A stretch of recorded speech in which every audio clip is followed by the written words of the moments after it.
Welcome to Living Your Greatness. Each episode, we bring on great people to inspire you to achieve your greatness. We discuss topics all related to health and wellness. Listen to world-class stories, learn valuable lessons, and turn knowledge into action. It is now time for you to unlock your inner greatness. Welcome back, everyone, to another episode of Living Your Greatness. This is your host, Ben Mummy, and today we have a new guest to the show, and her name is Ashlys Winchester. So for those of you that don't know Ashley, she's an FKT athlete, a writer, and a mountain guide. Ashley has a long history of participating in endurance sports and most recently breaking into the realm of fast and light mountaineering. Combining ultra distance running and this form of mountaineering has allowed Ashley to take on speed records previously untouched by any woman. These skills and experiences have led her to become a mountain guide where she is able to lead people up mountains and educate them about mountaineering skills. Ashley is also passionate about empowering women in the outdoors and has started a podcast, Spearheading a community to help inspire more people to find their passions outdoors. This community and podcast is called The Woman of the Wild, and it will be the foundation in which Ashley creates guided trips and retreats for woman by woman. So Ashley, welcome to the show. It is a pleasure to have you with us today. I'm happy to be here. Thanks for having me. So Ashley, let's kind of get kicking here. Tell us about yourself. Where did you spend your formative years growing up in the United States? And do you remember the first pair of athletic shoes you ever wore? I love that question. I grew up in a small town in Northern California called Boonville. And that's where I was pretty much raised until after high school. Boonville is a very small community, and I had a rather unique childhood in that I pretty much had full run of about 1,000 acres. My brother and I would just kind of take off as kids out into the wilderness with our little BB guns, and I was almost always barefoot, and we would just go explore and learn. And it was a really privileged childhood for sure. But at the time, I thought every kid grew up that way. So I spent a lot of time in the outdoors as a kid. As a family, we would go camping. That was kind of our vacations. And so just a lot of time outdoors. And then I stuck around Northern California for most of my adult life with a short 3-year stint in Montana, where I learned a lot about myself and self-sufficiency out there. And then back to California, and now I'm in Southern Oregon. And then, the athletic shoes. So I love that question. I think, so obviously I had, tennis shoes as a kid and shoes to kind of run around and explore, and hiking shoes and stuff like that. And I actually, as a kid, I preferred to stay barefoot.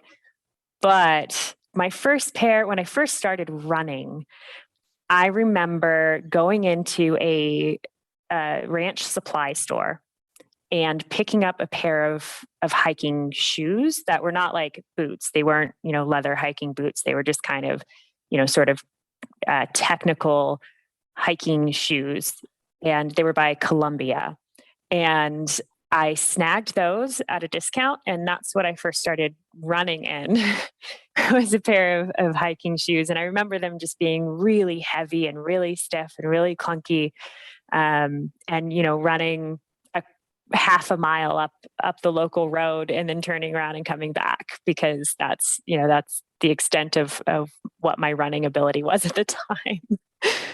Thanks a lot for, talking about your formative years and giving us that quick kind of intro to, how you got into the great outdoors. It was really fun to learn about too, what first athletic shoe you wore, right? Because if a lot of us think about it, it's pretty hard to always remember, right, what it was. So this actually brings me to my next question. You talked a little bit about the great outdoors and how that played a role in your childhood, but how did endurance sports come into your life, and also writing? So endurance sports for me came into my life. It's kind of a long story. But I started running initially in 2012 actually was when I first started seriously running. And it was because I heard of the Tough Mudder. And the Tough Mudder just kind of grabbed my attention. It looked fun. It looked challenging. I really wanted to do it. So I started training and exercising. Before that, you know, I played softball in high school. I did sports, but I never would have considered myself an athlete or endurance runner or anything like that. So I found the Tough Mudder, started training for it, ended up falling in love with trail running through that process of training for the Tough Mudder. And once I did the Tough Mudder, I kind of was like, all right, that's done. Check that off the list. I want to run further. Like, I just want to run farther. That's it. It felt good. It made me happy. It helped me through some really tough times. And so I just kind of kept running. And eventually, I did that thing where you start at the 5K level and then you do a 10K race. And then the next thing you know, you're signing up for a half marathon. And then you're kind of going, well, what about a marathon? And then I started looking at ultra distance after a little while. Ultra distance running became really important to me during a time in my life where I was actually in an abusive relationship, and running was the only escape for me at the time. And so it became kind of the only way I could get out of the house, get away from things, process things. It really helped me work through a lot of, mental, some really rough times. And so it just kind of became this part of my life that I couldn't ever imagine getting rid of. So that's where endurance running kind of came in, and I ran my first ultra distance ultra marathon in 2016, I think. And I ran two 50K races kind of a couple of weeks apart, and just absolutely loved every minute of it. That's awesome. Thanks for sharing about like your story and how that came into your life. I find it always so fascinating to hear anyone's story, and especially even, if someone was to hear your name right now, they would just assume like, okay, her whole life she's probably been this elite athlete, right? So it just shows too, you started from doing 5Ks, and then slowly building to a marathon, then ultra runner. And then obviously we're going to be talking about today too, becoming an FKT athlete. So I always love to hear the story of anyone, right? On what their passion is and kind of what route they kind of took, right? Totally. And just to, like, I didn't start as a runner in high school. Like a lot of people that I meet who are runners, they started as, cross country athletes in high school. And I actually started running a bit later in life, in my early 20s, was when I started running. And so it wasn't always a part of my life. And it's one of those things where it's kind of like, no matter what age you are, it's always possible to start incorporating those things in your life. And I think, there's a famous saying by an author named James Clear, and he often says, like by every next thing that you do, like if you're running once a week, now twice a week, now 3 times a week, the more you keep doing it, you're becoming whatever you are, right? So whatever you want to become, if you like it, it just with time, you got to keep calling yourself a runner, because you are actually becoming that if you're putting in the work and you're doing the practice, right? So building those habits. So that's awesome. Yeah. And that's hard for a lot of people to do too. I mean, I still find myself, calling myself a runner, or calling myself an athlete feels, I have that, what's the term for it?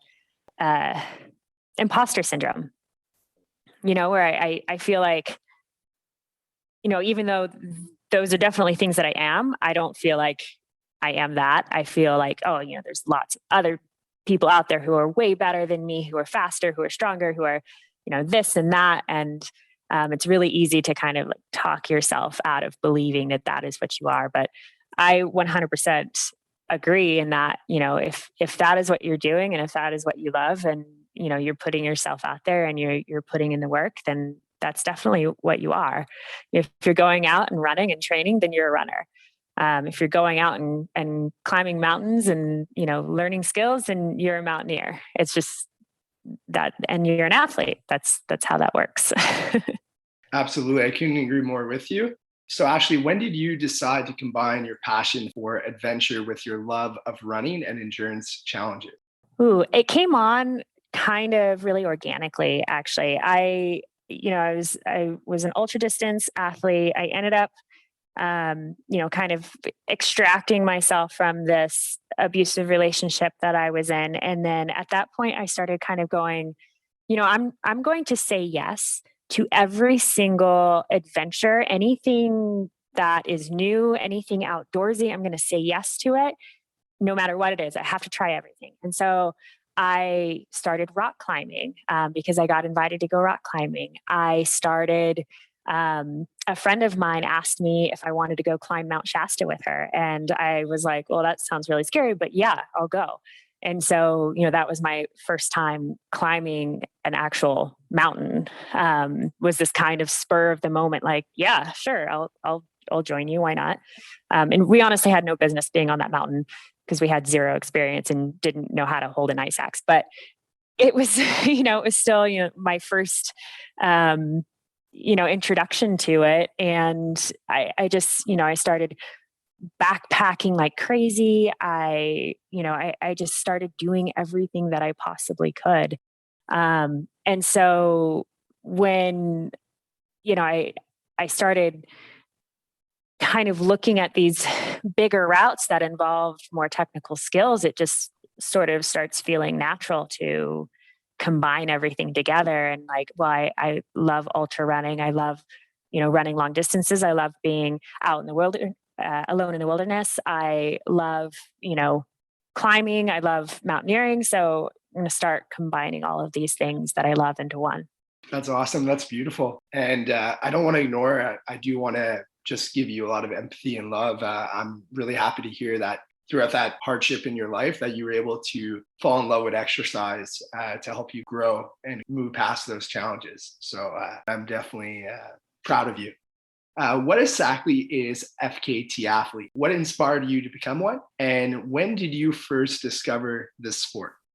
And FKT stands for fastest known time, and you can go to fastestknowntime.com, and that is a place where they have all of the established routes, FKT routes, listed, as well as the people who have done them the fastest. And so there are multiple ways to do FKTs, whether they be unsupported or supported or self-supported, and there's a lot of kind of rules that go along with those different styles of doing FKTs, but essentially they're speed records on an established route.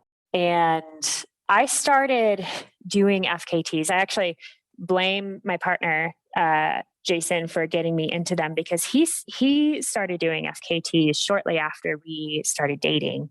And at the time, while I have always kind of been aware of FKTs, I was of the mindset, it's kind of that imposter syndrome thing again, where I was of the mindset where I'm like, I'm not fast enough. I'm not good enough. Like I'll never get an FKT.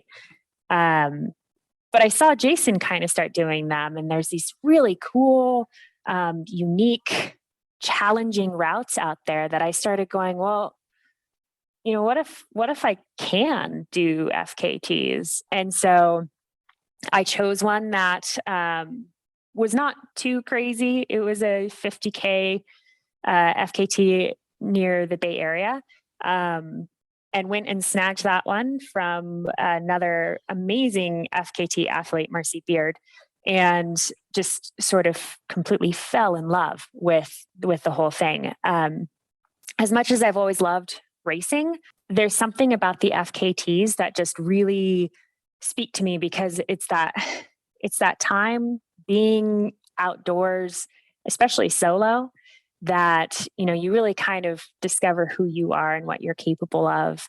And I just really love being out there and just relying on myself and just really immersing myself in whatever wilderness area that I'm in. And so, yeah, I fell in love with FKTs and I started doing them kind of here and there, initially like once a month or every couple of weeks or something like that, do an FKT. And then Jason and I were just able to sort of build it into our lifestyles. And we ended up just traveling every weekend, every spring break, every summer break, traveling and kind of chasing down these FKTs. And so it started out as something that was mostly just fun and a way to explore new areas.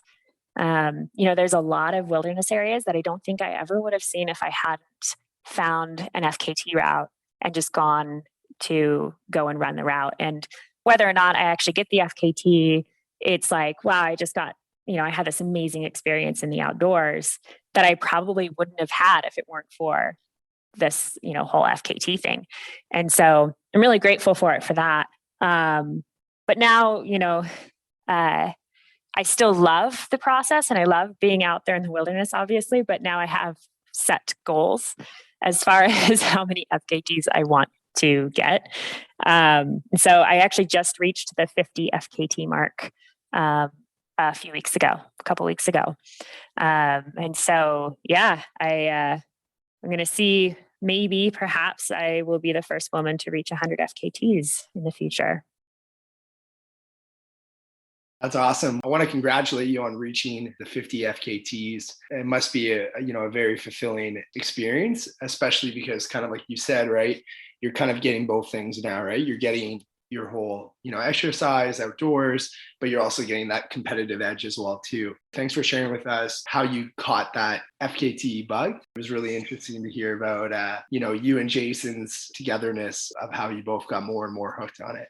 This actually brings me to my next question. You are actually known as the queen of FKTs. How do you think you earned this reputation? Being called the queen of FKTs, it's kind of funny because it does make me a little bit uncomfortable because I'm like, there are so many really rad, incredible women out there who are doing FKTs. And just because I have a few more FKTs than some other people, I don't know. I don't know if that makes me the queen. It just makes me maybe more dedicated to it, or that I have more time available to do it. I don't know. But I did set the goal of being the woman with the most FKTs. And so started kind of making my way up those ranks over the last couple of years. And I think that it's in that setting that goal. And people started calling me the queen of the FKTs because I did become, the woman with the most FKTs. And actually right now I'm sort of neck and neck with an athlete on the East Coast, Sarah Connor. And she's an amazing runner. She's very fast. She's out there just crushing FKTs left and right. So there are a lot of other women who are out there crushing it. And actually, I can take this moment now that we're talking about women in FKTs. I have some friends in the Pacific Northwest who are making a goal of seeing more women do FKTs in the Washington and Oregon area than men. And so they have a whole website dedicated to it. And I don't remember the name of the website off the top of my head, but I'll give it to you. Maybe you can put it in your show notes or something if people are interested. And so kind of through this initiative, I've seen a lot of women reach out who are like, I never really thought that I was able to do an FKT, but I've always kind of wanted to do an FKT. Can you help me? Or, just a lot of interest in it. And so I'm really excited, that maybe we'll see more women out there, crushing FKTs. And there's a huge gap between the number of men and the number of women who are doing FKTs. It's about the same gap as in ultra running, where, gosh, I don't remember off the top of my head, but I think it's something like, only 30% of ultra distance race finishers are women or something like that. So there's a huge gap. So I'd love to see more women out there. They're crushing it. And, if anybody's listening to this and you're like, hey, I'm a woman, I'm a runner, I'm curious about these FKTs, like absolutely reach out to me. Awesome. What exactly is like the gap that needs to be filled? And why do you think there is a gap right now that's lacking? Well, I think there's a big gender gap in most outdoor sports. And I think part of that is kind of the way we're traditionally raised, in that, boys are usually, parents send their boys outside to go play. They're expected to get dirty. They're expected to climb trees. They're expected to get hurt. They're expected to fall. Girls are not treated that way as much. And it kind of feels like most girls are not introduced to the outdoors as much as boys are. And if you think about it, how many boys are taken on camping trips and hunting trips and stuff like that? Well, the girls are left behind. And, of course, that's not across the board, but I do think that it starts kind of young. And, just kind of our society and culture doesn't really put a lot of importance on being outdoors for, your mental health and stuff like that. It's just not super accessible for a lot of people. I think there's also this kind of built-in like self-doubt that comes along with being a woman and thinking about being in the outdoors, maybe even alone. Outside is kind of scary. Like, we are, as women, we're conditioned to be sort of afraid of being alone. We're taught to hold our keys between our fingers just in case somebody attacks us while we're walking out to our cars alone at night. We're taught that, being out after dark is dangerous. And it absolutely can be. But I've always felt that being in the wilderness alone is much safer than being in any city alone. And I think that that's the kind of realization that a lot of women need to have, and once you start kind of spending time out there, you realize how empowering it really is. But it's a matter of getting more women out there. And the thing about FKTs specifically is that a lot of them are done solo. And, the being solo in the outdoors is scary for people. So I think that plays into it a lot. I also think that women tend to have more responsibilities on themselves, that maybe they put them on themselves, but as far as being at home and being a wife, being a mother, those are really big responsibilities, and a lot of times that's traditionally placed on the woman, and that makes it so that you don't really prioritize getting out there and putting in your training or wanting to put money into these sports or spend the time or that kind of thing. I think there's a lot of reasons, and I think I could probably talk about it for hours. I think it's very multidimensional, but I think that as more women discover these things, we will see, I think we'll see a huge boom in the number of women who are out there, not just, doing FKTs, but also just endurance sports in general.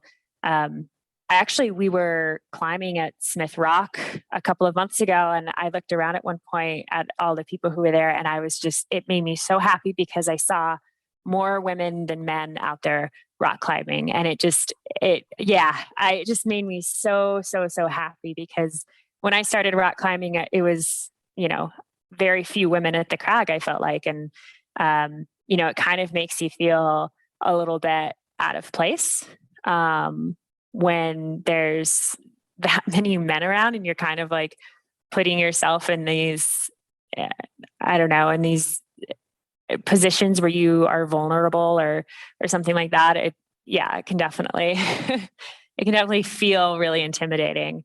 But yeah, I'd love to see the gender gap kind of close a little bit. And that's sort of, one of my goals in life. Thanks for, sharing kind of your perspective and kind of your thoughts. It sounds like, there's already been a movement that's starting, right? And you're obviously part of that, with your podcast, as well as other FKT women out there who are doing amazing things and being those leaders and kind of mentors and kind of role models. So that's awesome. When did you and Jason Hardraft meet, and what do you admire the most about your relationship? We met about 3.5 years ago, and the classic Instagram follow each other, start chatting, meet in person kind of a thing. But yeah, so we met about 3.5 years ago. Started off kind of at long distance hanging out, adventuring. Every couple of weeks we'd get together and go rock climbing or something like that. And just kind of over time, as things do, developed a relationship and really great friendship, and started dating seriously. And I think a lot of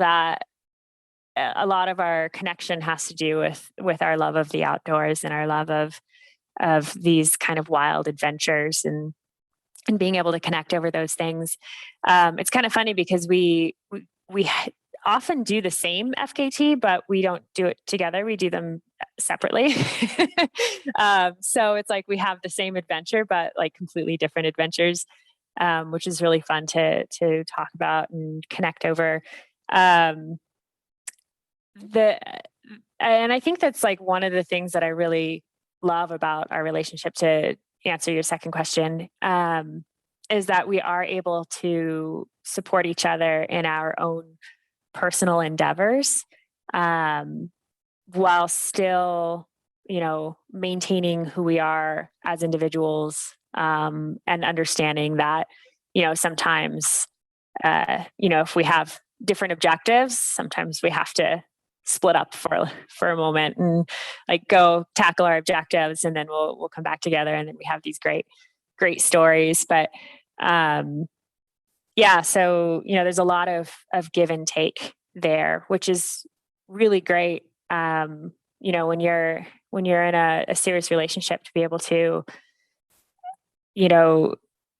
find balance in that way. It's been one of the healthiest things I've ever had in my life. That's so great to hear. And I think that's something that I think anyone that's listening could take a step back and pay attention to, is in any relationship with a significant other. There's, for example, I'm going to use your case here. There's Ashley's goals, there's Jason's goals, and then there's togetherness in terms of both of your goals, right? And so defining those differences and similarities is super key. And it sounds like from your experience, that's what's made you both thrive as well as feel so great, both individually and also collectively too. So Jason recently did the 100 peaks of the Bulgers list as his 100th FKT. And I supported him throughout that whole entire effort.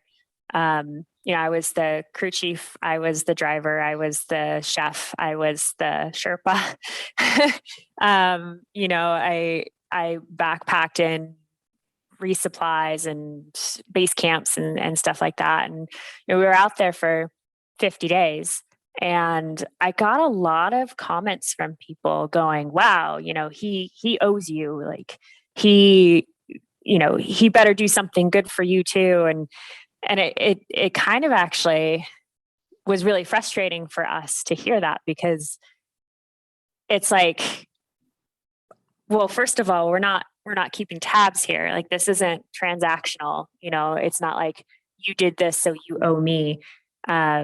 We have a lot of give and take with each other. And just because I decided to support him throughout that effort. That doesn't mean that he owes me anything because, we give to each other on a daily basis. And so, that the idea of that sort of transactional relationship was really frustrating for us to kind of see and hear. And every time I got those kind of comments, I was always like, oh, how do I respond to this? Like, no, he doesn't owe me. He gives to me every day. But you know what? It's good that you're aware of that, right? Especially nowadays, right? With social media and stuff, it has such an influence that over time, that could have got to you, right? But it's good that you put yourself out of that box and you said, no, like, this is our relationship. Like we don't count, and we kind of give back to each other in different ways, and we do it in different ways. So that's really awesome to hear. I'm really happy that those words didn't affect anything and that you were both able to stay true by what was actually going on. So something that I want to move to is, you have completed 50 KTs to date. We've spoken about that. But what amazes me is, each mountain that you've climbed can have its own unique challenges. And, when you're in that process of competing for time, it can be stressful. What mental fitness tools have you fostered to help you overcome any challenge? Ooh, mental fitness tools. So I really love mantras. When things get really tough, when you really get deep into the pain cave, positive self-talk is one of the best things I've found that you can do. And it just kind of, even things like repeating to yourself sometimes, even out loud. I've done it plenty of times where I've like literally spoken to myself out loud, like, you can do this. You're fine. You're strong. You can do this, just kind of repeat those things over and over and over again. So I think mantras are a great tool that you can use. I use them a lot.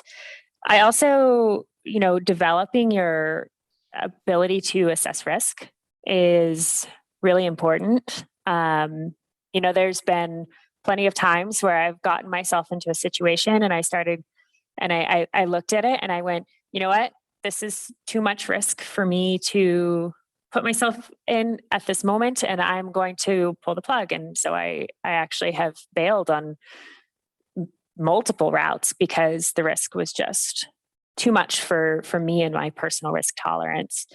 So I think, sort of developing that ability to assess risk is a really important tool to have. And also kind of being able to look at yourself and assess where you are at in your body and your mind and whether or not you're able to continue forward. And that's something that I actually encountered. I've encountered it a lot, but in my last big FKT that I did with my good friend Sunny Strower on the Tuck Up Trail and on the north rib of the Grand Canyon, it's a approximately 80-mile, mostly off-trail route on the Esplanade level of the Grand Canyon. It's extremely remote and it's very, very challenging terrain.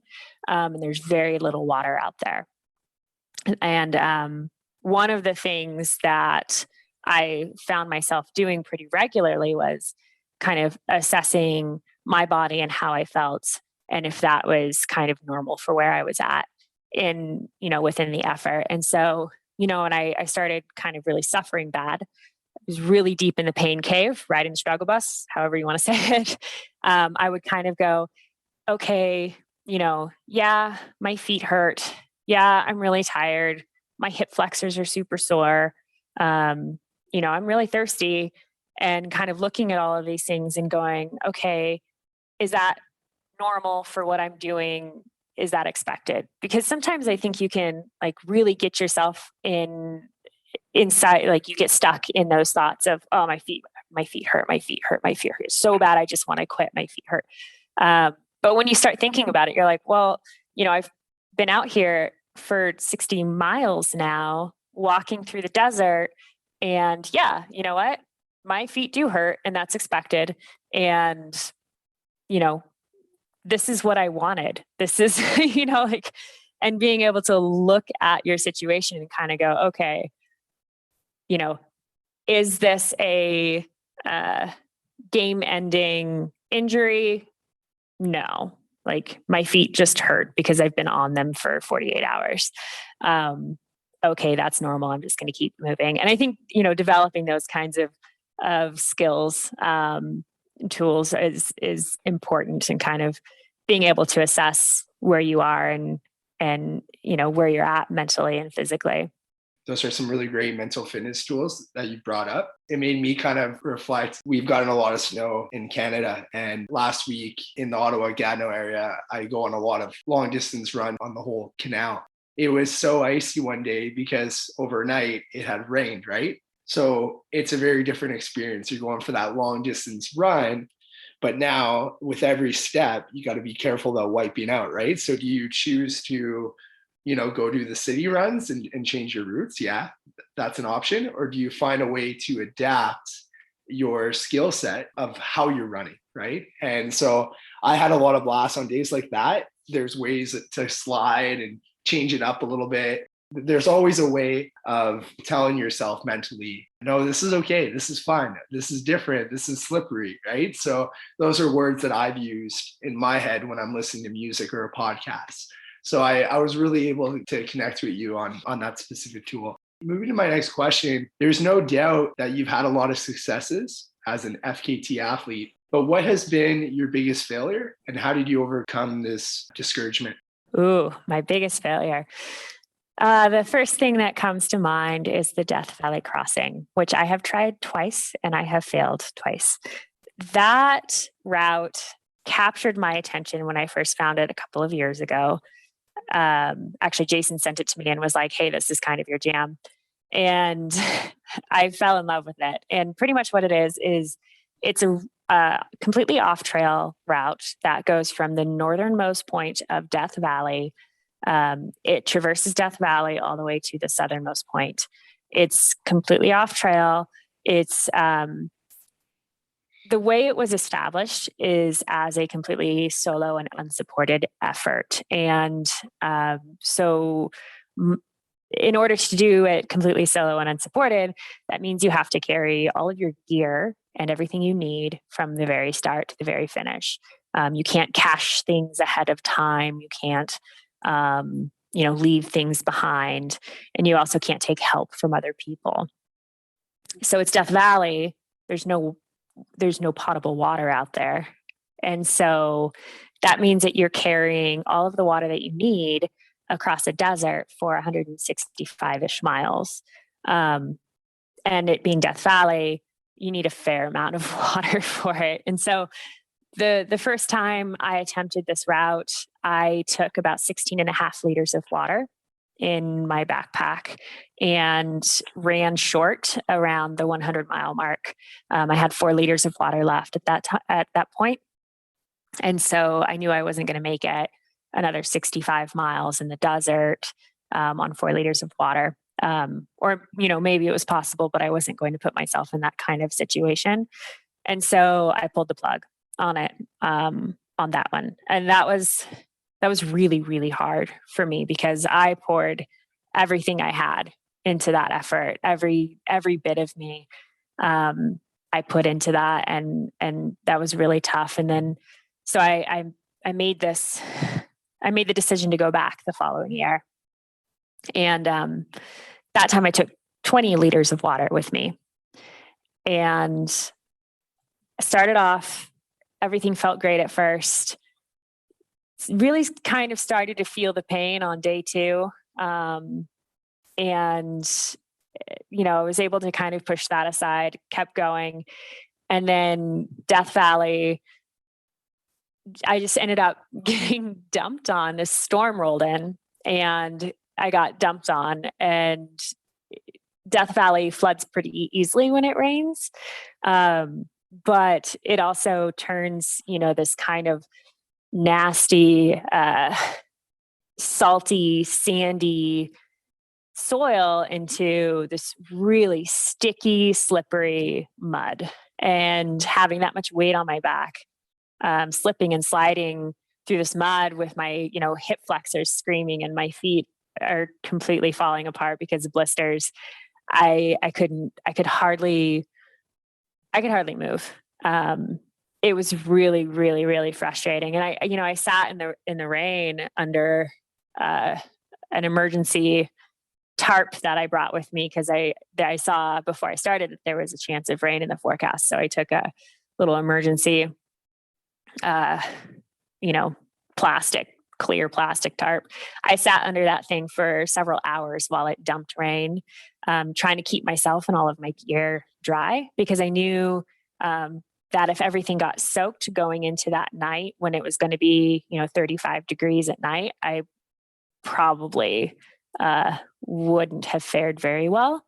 So I was trying to keep everything dry, ended up getting soaked, could hardly move, could hardly walk. And, because of the mud and because of the pain. And so I ended up bailing on that one too. And that time I think I made it about 75 miles in. Um, and it's really hard to fail. I've had multiple failures. During this whole FKT thing, and it's kind of like, DNFing a race, not finishing a race. It's always really disappointing. But I also find that it's in those failures where you find the most lessons. And so, looking back on everything that happened, especially with those Death Valley things, it's like, oh, I know what I could do better next time. I know where I went wrong here. I know where I could train better, how I could train better. So that next time, maybe my hip flexors aren't screaming at me so much. And, maybe next time my shoulders won't hurt as bad. And, maybe I'll upgrade my pack so that I don't end up with those pressure sores on my shoulders. Again, just kind of like you learn all of these things. But you also like really learn a lot about yourself when you're in those positions where you're making that call. And making the decision to quit for me is a really big decision. And so I always try and look at everything from every direction. And one of the things that I ask myself is, if I pull the plug now, will I look back on this in a few days and think, well, I should have kept going, or wow, I really regret pulling the plug. I really could have done more, or I could have done this, or whatever. And so, it's in those moments that I just really look at what I'm thinking, what I'm feeling, what I'm doing, assessing the risk and making sure that I'm making the right decision. And most of the time I am making the right decision. And so I don't really have like huge regrets over bailing or failing on specific routes. And then if it comes down to, well, I tried really hard, but I didn't run fast enough to get the FKT, which has happened to me too. Well, then I ended up with this really beautiful training run in a glorious place. And you know what, maybe I can work a little bit harder and work on, these certain aspects of my running and go back and do it again. And, maybe I can get the FKT. So I guess I always kind of try and put positive spins on those kinds of failures. I think that you can learn so much about, who you are from those failures. And even if you bail on a route, like you set out to do this thing, and you quit halfway through, and you look back on it and you're like, wow, I really shouldn't have quit. I could have pushed harder. I could have done, I could have tried harder. Well, you just expanded your comfort zone. You just had this realization that you can do more. So next time you go out, you can do more, and you will do more. So I think there's always good things to find in failure. I think you brought up some great points about, failure being your biggest teacher, right? And how it's not a bad thing, especially in your sport, of being an FKT athlete. What actually amazes me is how many skill sets are involved, right? You got to have orienteering skills. You have to know how to predict the weather and kind of dress or prepare, right? You have to know how to climb. You have to know how to run. You have to know how to not hurt yourself, right? There's so many skill sets that go into it. And there's so many things that can go wrong, right? So there's so many curveballs that can come your way. Thanks for sharing that story, as well as your mindset with how you approach. When do you know when it's time to actually take that plug? Ooh, that's a really good question. And I think, the answer is going to be different for everybody. For me, it's, sorry, for me, it's if I feel like I'm putting myself in a situation that is potentially life threatening, I will pull the plug. I do not have a very high risk tolerance. I do not like to put myself in positions where, the possibility of death is too high, or even of just like severe injury. So if the risk is too much, then I definitely will pull the plug. If I am feeling pains or discomforts that could compromise my health and my longevity in running, then I will pull the plug. So if I, for example, I was trying this 75-mile route that goes across the entirety of Yosemite National Park. And I got about 15 miles in and just ended up with some severe stomach problems. I couldn't keep food down. I hardly drank any water. I got to mile 25 and to a point that was easy to bail, and made the call at that point because, I knew that for the last 10 miles, I haven't been able to keep food down. I haven't been able to drink water. It was pretty cold out.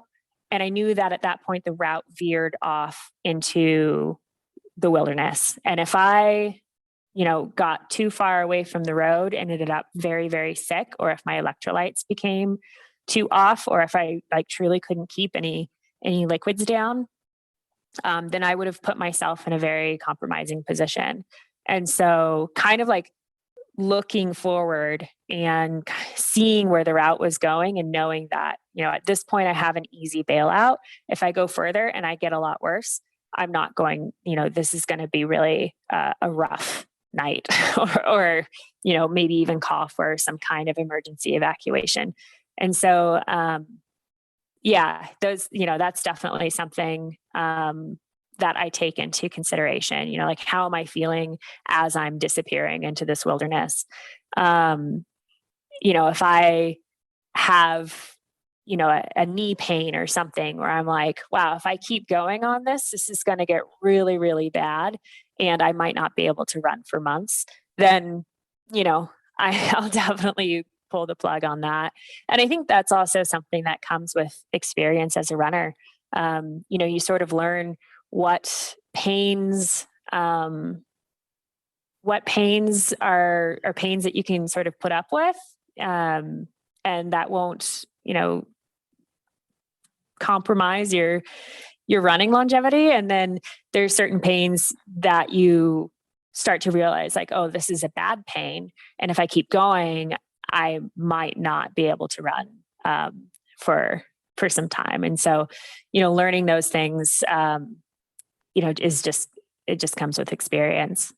I think you nailed it with safety because, as you mentioned, right, that could really prevent you from continuing what you love to do, right? And we hear about it and we see it all the time with athletes in any sport overpush themselves, right? So it's important to know what's negotiable and what's non-negotiable, and knowing when you got to pull out for that moment. What are some life lessons that you've learned from spending so much time in nature? Ooh, so many life lessons in nature. I think the biggest thing that I've learned is to slow down, which is kind of funny coming from an FKT athlete because I'm out there, doing speed records. But I always kind of joke that I'm probably the worst FKT athlete because I stop and look at things. I take pictures. I enjoy where I'm at.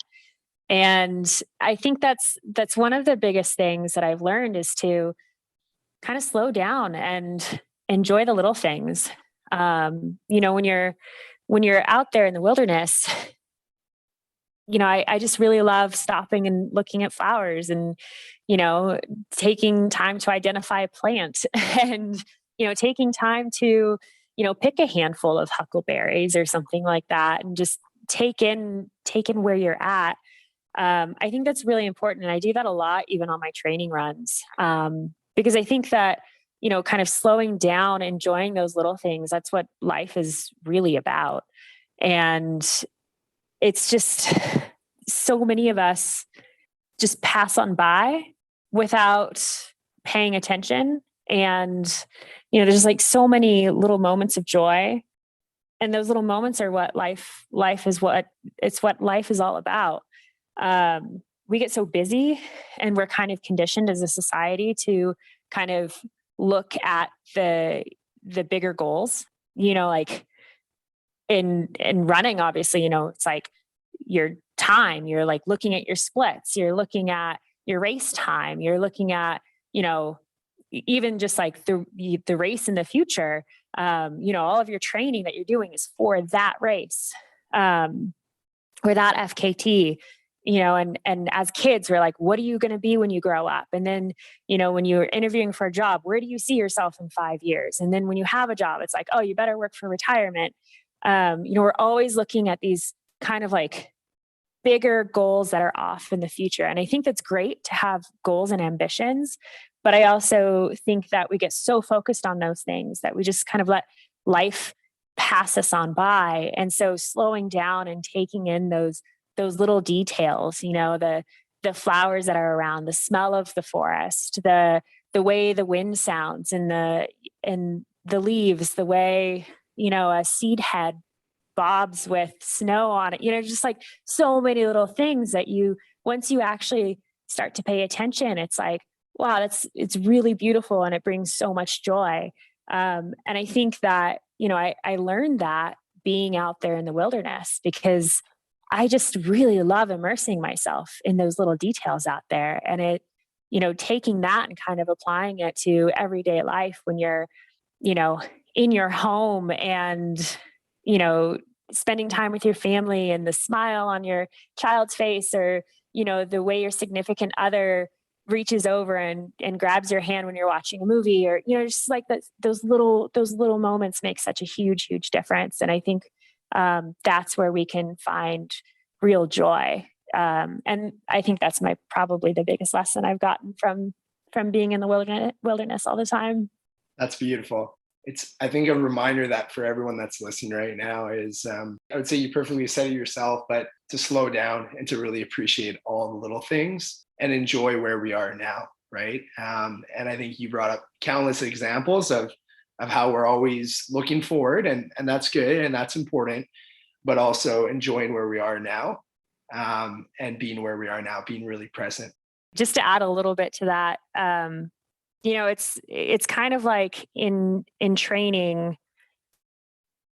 you have to fall in love with the process of training in order to really actualize those big outcomes. And so, if you're training for a race and all you're doing is focusing on crossing that finish line and, maybe you hate the training, but you imagine crossing the finish line as this like huge, amazing life-changing goal. Well, you know, you might be kind of disappointed when you cross that finish line, because it's all about falling in love with the process. And then you cross that finish line, and sure, you might be happy for a little bit, and then you go through this like withdrawal phase, and then you're like, oh, I have to start training again because now I have to, set a new goal. And if you don't love that process, then you're probably going to be kind of disappointed with the outcome. And I think the same goes for life. It's about the process. It's about really falling in love with the daily grind. I agree with that. And I think anyone that's listening could apply that to any area of their life.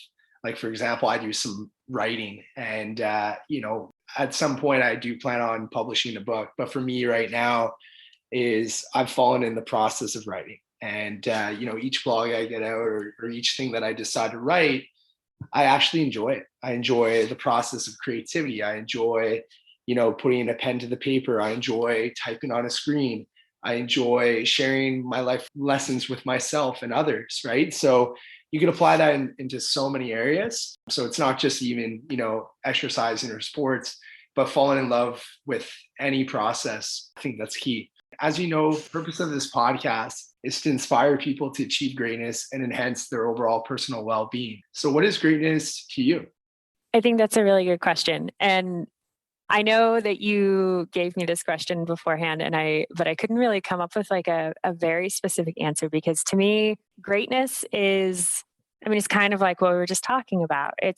Greatness is finding joy in your everyday life. A lot of people connect greatness with, success, with money, with having, actualizing those big goals. And I think that in a way, yes, greatness can be those things, but I also think that there's greatness found in everyday life and joy. And I think that, that's where you find the most success. I think that's what success, being successful and finding greatness is just kind of like being true to yourself and finding, those things that you love and applying yourself to the everyday joys. Yeah. That's a beautiful definition. I definitely agree with that too, just in terms of like being your best authentic self, right? And being humble and like there's so many words I could keep going on with. Who is a future guest that you would like to see on the show? Yeah. So, Sunny Strower is amazing. She is an endurance athlete. We've done a couple FKTs together. She is a owner of a tour guide business down in Utah. She's also the owner and creator of All Expeditions, which is a all women's mountaineering big expedition company. And so, yeah, she's phenomenal, an amazing athlete, she's really well spoken. Highly recommend her. I also would recommend Kelly Halpin. She's based out of Wyoming. She's an FKT enthusiast, adventure athlete. She's done some really, really, really amazing things. And she's an artist and just a all around wonderful human. So the two really great people. So Sunny and Kelly, if you're listening, I will be reaching out to you at some point, or feel free to reach out to me. So lastly, before we go, where can my listeners go to connect with you online?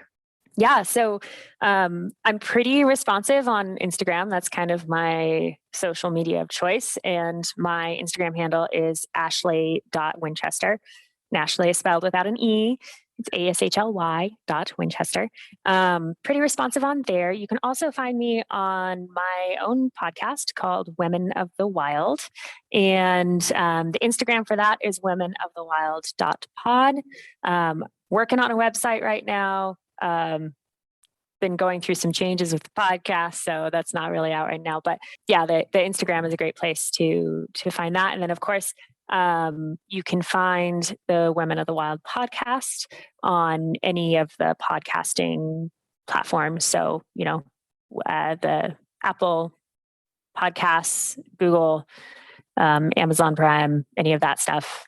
Yeah, it's all there. For those of you that are listening, I will make sure to put that in the podcast notes. If you're not really sure where to go, it's going to be right there. I want to take this last moment to really thank you for your time. Thank you for being here today. Thank you for sharing just so many life lessons, but also stories. I'll say it again, you're a really good storyteller. So thanks again. Thank you so much for having me. It was a really fun conversation. Thank you for listening to the Living Your Greatness podcast. If this show has added value, please subscribe, leave a rating, and make a review.